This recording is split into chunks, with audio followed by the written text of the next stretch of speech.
यह यात्रा विचारिक क्रांति की यात्रा है।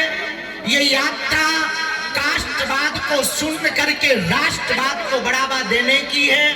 इस यात्रा में हम लोग 10 दिनों तक रोज सुबह राष्ट्रगान, हनुमान चालीसा के साथ अपनी पदयात्रा 7 संकल्प लेकर प्रारंभ करेंगे और नाम जप करते हुए धर्म ध्वज आगे चलेगा, उसके पीछे हम सब चलेंगे। धर्म ध्वज के साथ साथ चलेंगे, धर्म ध्वज से आगे नहीं चलेंगे।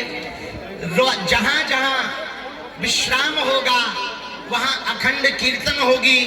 जहां जहां विश्राम होगा वहां पर गौ माता का पूजन होगा। जहां जहां विश्राम होगा भोजन और भजन दोनों की व्यवस्था होगी। इन 10 दिनों में हमको एक बात याद रखना है, बालाजी का मिलन बांके बिहारी से हो रहा है। यमुना मैया का मिलन वृंदावन वाली यमुना जी से हो रहा। माया और शक्ति की नगरी से यह यात्रा माधव और भक्ति की नगरी वृंदावन तक जाएगी। बोलो जय सिया राम, जय सिया राम। हरे हरे भारत हिंदू राष्ट्र की, सत्य सनातन धर्म की, गौ माता की, छुआछूत की करो विदाई, हम सब हिंदू। छुआछूत की करो विदाई, हम सब हिंदू। भेदभाव की करो विदाई, हम सब हिंदू। हम सब हिंदू, हम सब हिंदू। अब लोग हमसे आज पूछ रहे थे कि बाबा पदयात्रा से क्या होगा। सुनो, एक तो हिंदुओं का डर खत्म होगा,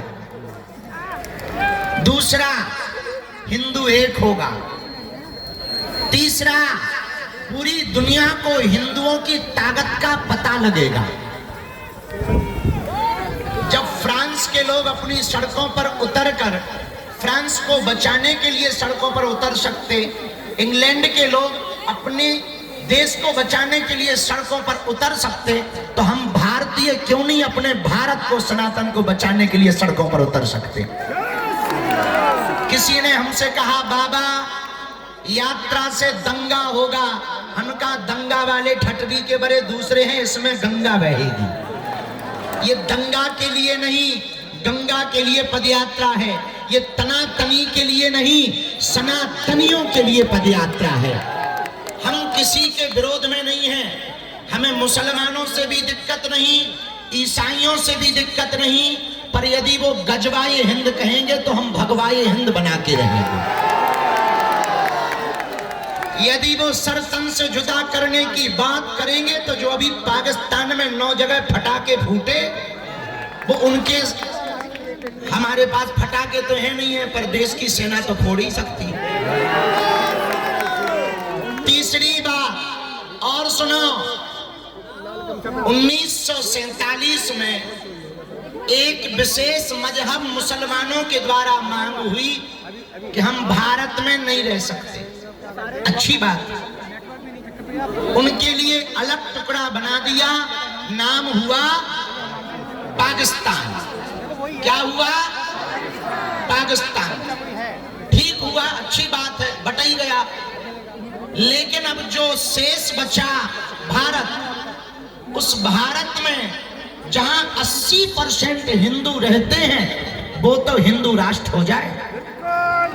जब पाकिस्तान इस्लामिक राष्ट्र हो सकता है, 65 से ज्यादा देश इस्लामिक देश हैं, 95 से ज्यादा देश ईसाइयों के देश हैं, एक देश यहूदियों का है, एक देश बौद्धों का है, तो पूरी दुनिया Burma, Indonesia, Cambodia, Fiji, Mauritius, Bharat, Nepal, इन देशों में रहने वाले हिंदुओं के लिए एक देश होना चाहिए।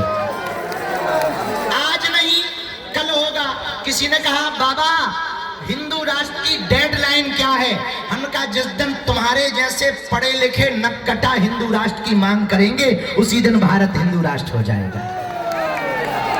चौथी बात, बहुत विनम्रता पूर्वक सुनो, हम लोग ये पदयात्रा जो कर रहे हैं लड़ाई के लिए नहीं, हम तलवारों की लड़ाई पर भरोसा नहीं करते, विचारों की लड़ाई पर भरोसा करते हैं। पूरी पदयात्रा में हम लोगों को किसी के खिलाफ नहीं बोलना, केवल हमें अपना घर संभालना। अपना घर है जो हम भेदभाव में फंसे, छुआछूत में फंसे, ऊंच नीच में फंसे, अंगड़ा पिछड़ा में फंसे, इनसे ऊपर उठकर 14वीं शताब्दी में रामानंदाचार्य भगवान ने जो कहा था, जात पात पूछे नहीं कोई, हरि को भजे सो हरि को होई।